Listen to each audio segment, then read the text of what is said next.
Hi, my name is Sydney Cruz, and this is the video presentation for my mastery project. My mastery project is a workshop based on training new and novice teachers for my specific school district at my specific site level.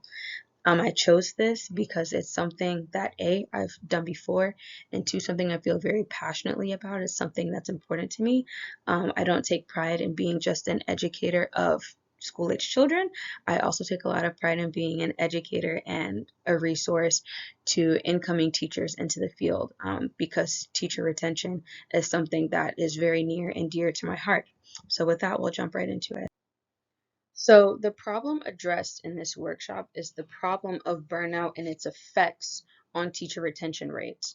Burnout is defined in general as fatigue, frustration, or apathy as a result of prolonged stress, overwork, and intense activity. If we take burnout and we specifically contextualize it for education and the effects it has on the educator, we come up with a psychological condition that is called teacher burnout. And teacher burnout results in severe exhaustion, low work performance, and a decrease in self-worth.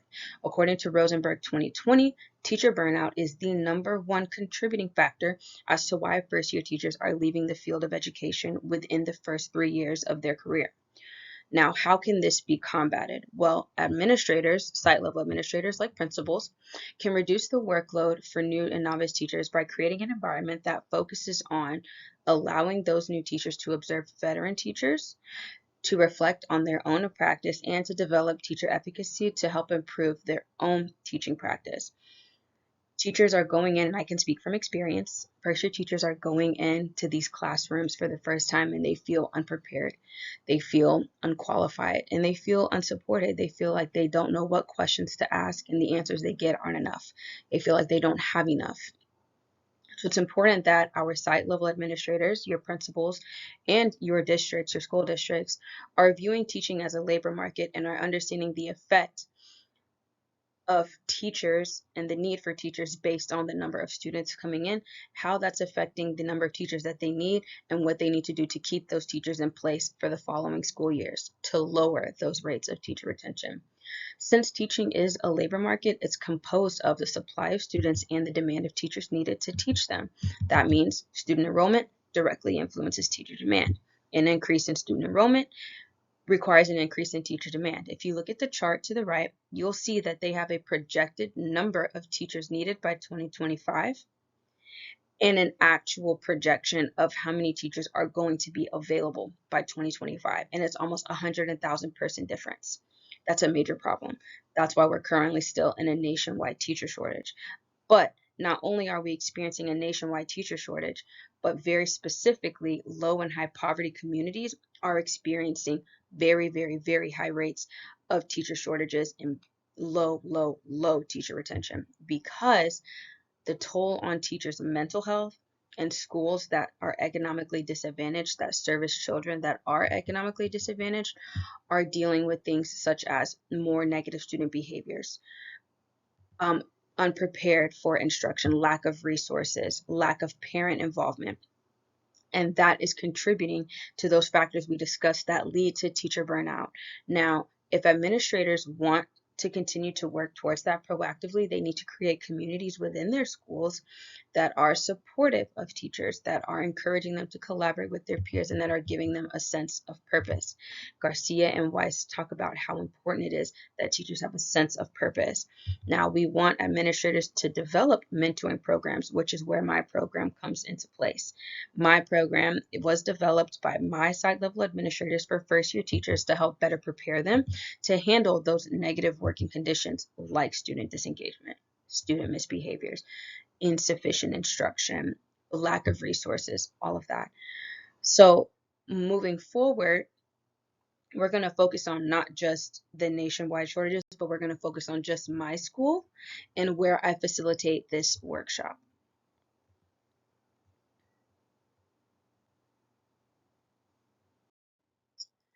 Regarding the school I teach at, the purpose of this workshop is to train new and novice teachers that are coming into a school that serves predominantly economically disadvantaged students in a high poverty area in the community. The reason for that is because, as previously stated, the mental toll taken on by teachers teaching in high poverty areas is a lot greater than having them teach elsewhere.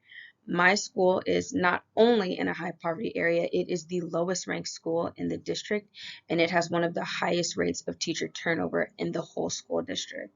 If you look at the chart to the right, you'll see that Garcia and Wise collected data from a lot of high poverty and low poverty schools, and it shows the number of vacancies they have and how effective they were in filling those vacancies within each school district. And you can see that those high poverty schools are struggling the most to fill in those vacancies and to maintain the amount of teachers that they already have.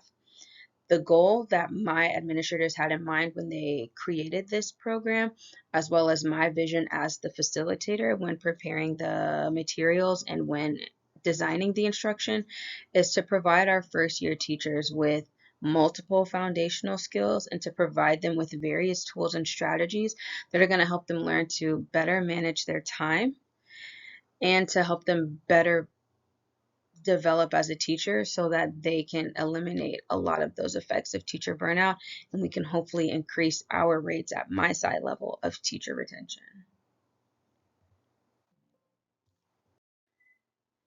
The target population for this workshop is first year teachers employed at GCMS, which is the secondary school I teach at. It is composed of predominantly African American students, and it is experiencing high rates of teacher turnover and increasingly negative student behaviors, as well as a decrease in parent involvement, but we don't get much into that in this workshop. Now, the goal of the program is to help our first year teachers that are coming into my site improve their effectiveness and decrease their potential for burnout by helping them manage their time, utilize classroom strategies for classroom management, and build positive relationships with our kids. The workshop is going to provide them with tools and resources that are going to improve their work performance. It's going to give them opportunities to discuss their practice. It's going to teach them how to be intentional in their lesson planning. And it's going to give them ideas of how they can relate to the culture of our primary demographic, because teaching in a high poverty area with predominantly African American students, there's a certain culture that comes along with that. And people that are wanting to work in my school need to be aware of that, need to be cognizant of that, and need to be willing to adapt that. We also have a lot of administrative expectations that need to be met. It's going to prepare them for that, and it's going to help them set professional goals and accomplish those goals that they set for themselves based on the things that we give them, the resources provided, and the support that they need. Now, the workshop is composed of 3 modules, each about 4 hours in length, and it's to occur over 3 separate sessions.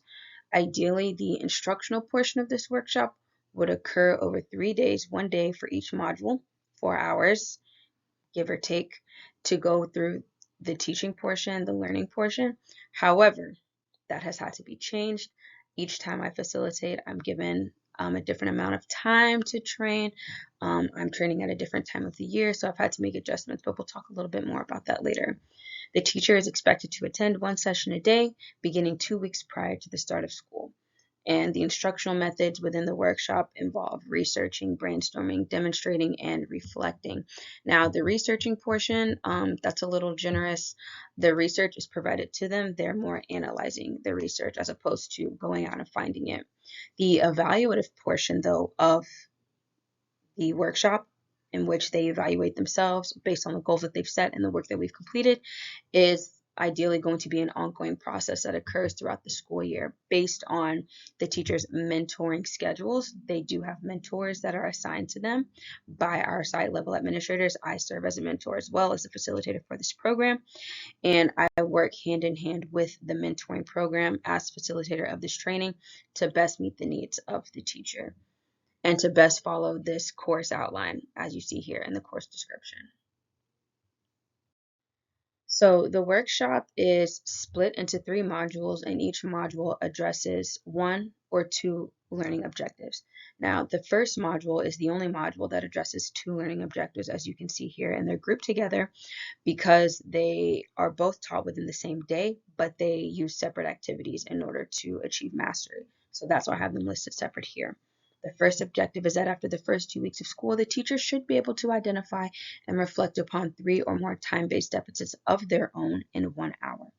So after 2 weeks of school has occurred, the teacher can sit down and make a list of how they are not managing their time well, and they can then reflect and explain why they think that's an area of growth. The second objective, after doing that reflection, they can consider the time that they need to give instruction, the time they need to plan instruction, the time they need to grade student work, and to attend meetings both during the day and after school is over, to create a weekly schedule for themselves. They need to follow it. The third objective addressed during the second module is that considering administrative requirements and expectations, the teacher needs to be able to design a lesson plan template to be used weekly in 1 hour. Because lesson plans have to be submitted every week, they do need to be consistent. They do need to be alike. Teachers need to develop some sort of template in Word or in Google Docs that is both unique to them, that is both creative to their voice, but also includes those required elements and components that are set by the school district and by the site level administrators. And on the third day in the third module, after the first month of school, the teacher should be able to list 5 or more real-life examples of improvements to their teacher-student relationships in 1 hour. This is an objective that I added to the workshop last year. It used to just be the first 3. But last year we got so many new teachers in that I felt it was really, really important to focus on those student-teacher relationships. And I created a whole separate part of the workshop just for that component. So I've now added an objective for that, and we're going to go into detail about what each of those objectives looks like within the workshop. So the first objective engages the affective domain, and it requires the teacher to assess their own performance during the first 2 weeks in the classroom. They are expected to brainstorm solutions for the time-related challenges that they've identified throughout their reflection. In the bottom left corner, you'll see a snippet of the participant handout in which they do their reflective writing and the prompt that goes along with it. On the right side, you'll see another participant handout, which is just a screenshot of an article that I give them. It's about 16 pages, a scholarly article on time management in education and how it can improve your academic practice, and the prompt in which I give them, or the instruction I give them, to highlight certain things in yellow, green, and blue and what that may look like. Throughout the workshop, the participants have a very large workbook of participant handouts, and all of the handouts are not related to the objectives because it is a very large and comprehensive workshop. The objectives only focus on very specific parts of the workbook, so those are the only parts that you'll see in the presentation. As stated, the second objective goes along with the first objective. While they are separate activities, they are a part of the same module and they do center around time management. The second objective engages the cognitive domain, and it requires the teacher to delegate their professional time to meet both administrative expectations and to achieve the goals that they've set for themselves. They need to create boundaries that are based on time as the foundation for their schedule, and they need to consider when they want their workday to start and when they want their workday to end, and how much time they want to spend outside of their contracted hours. So as you'll see on the right side of the screen, you'll see the other participant handout in which they're given a template. Now they could always modify this if they wanted to. This is just the base template that I give them, and it splits the time slots by hour into multiple 2 activities per hour, where they can split their time from 6 to 6:30 and 6:30 to 7, and what they're going to be doing at those times. Now, if they're not working those times, then they can just block it out.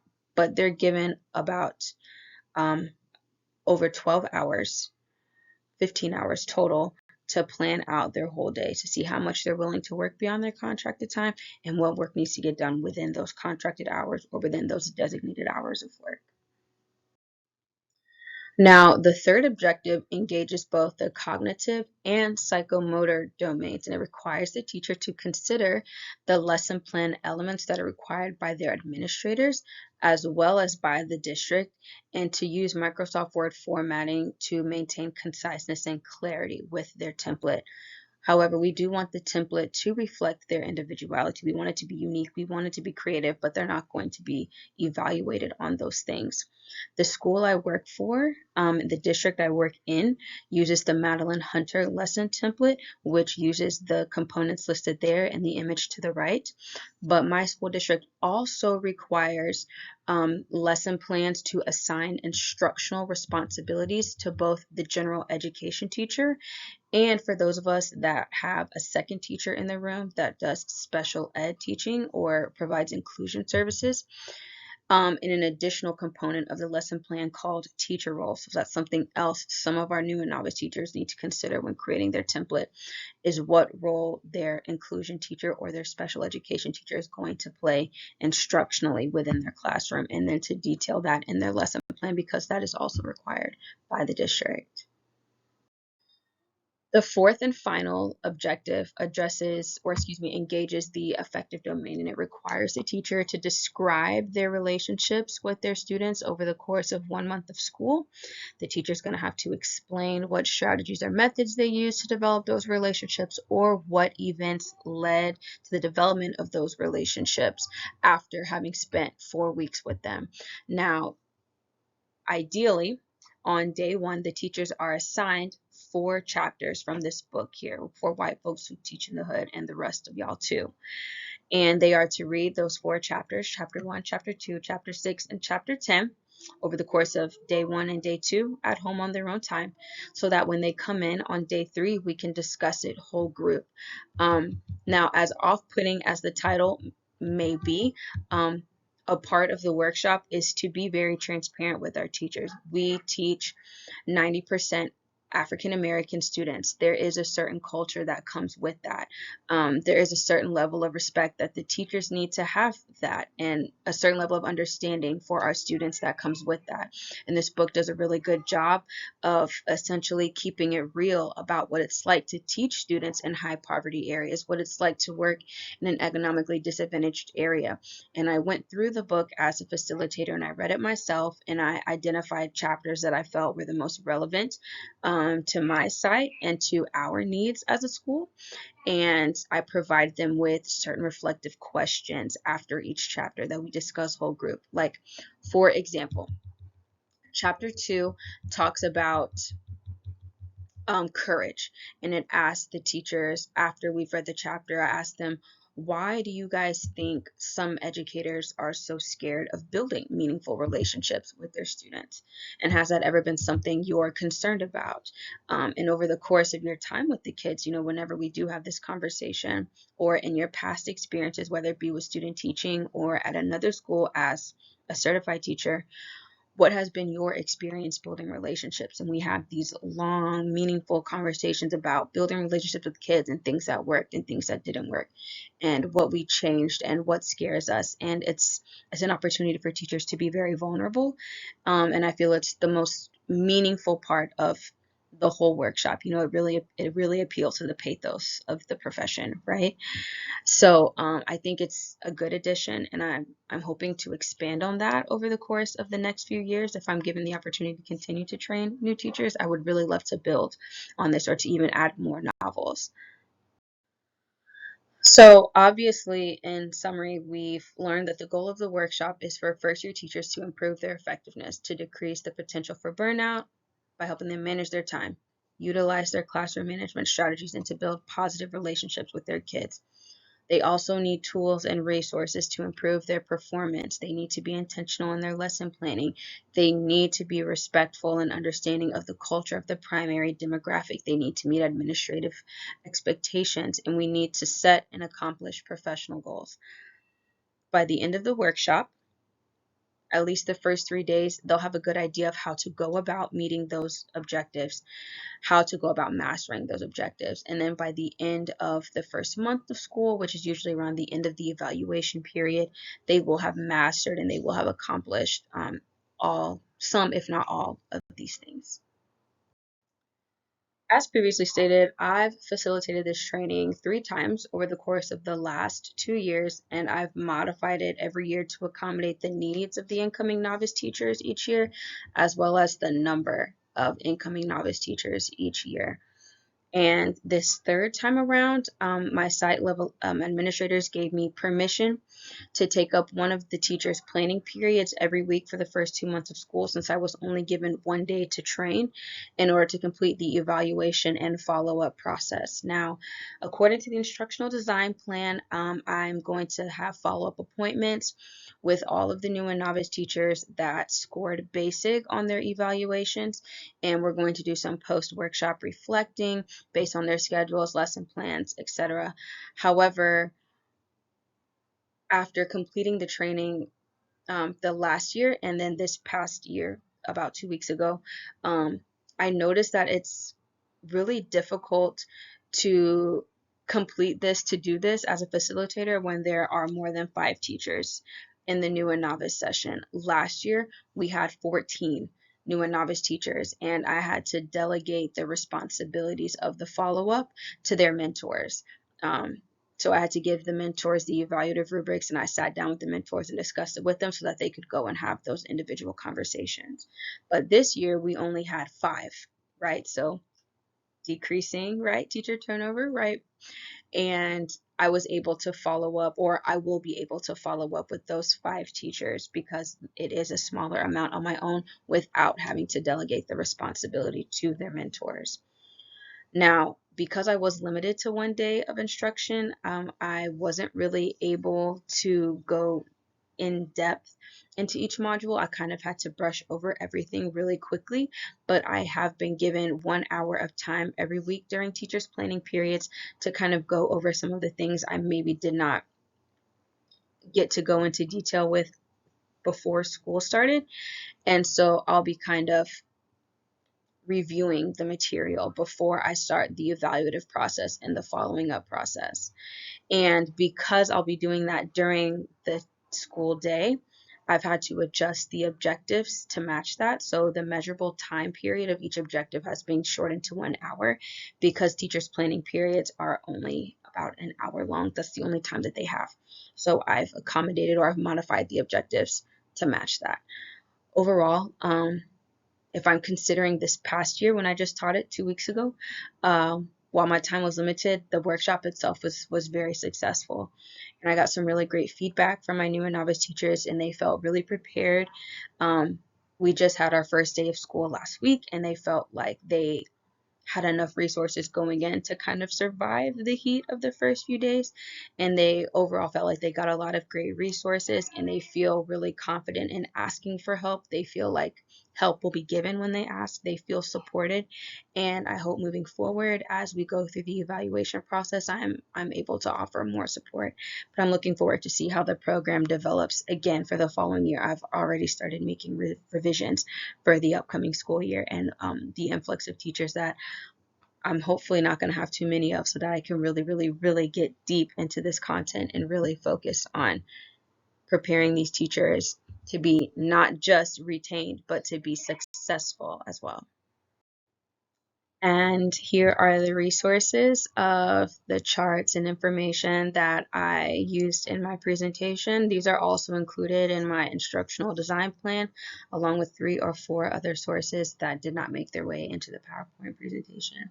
If you have any questions, any suggestions, recommendations, please don't hesitate to reach out to me by email at sydney.cruz@usm.edu, and I'll do my best to follow up with you within 24 hours. I look forward to your feedback, and thank you for watching.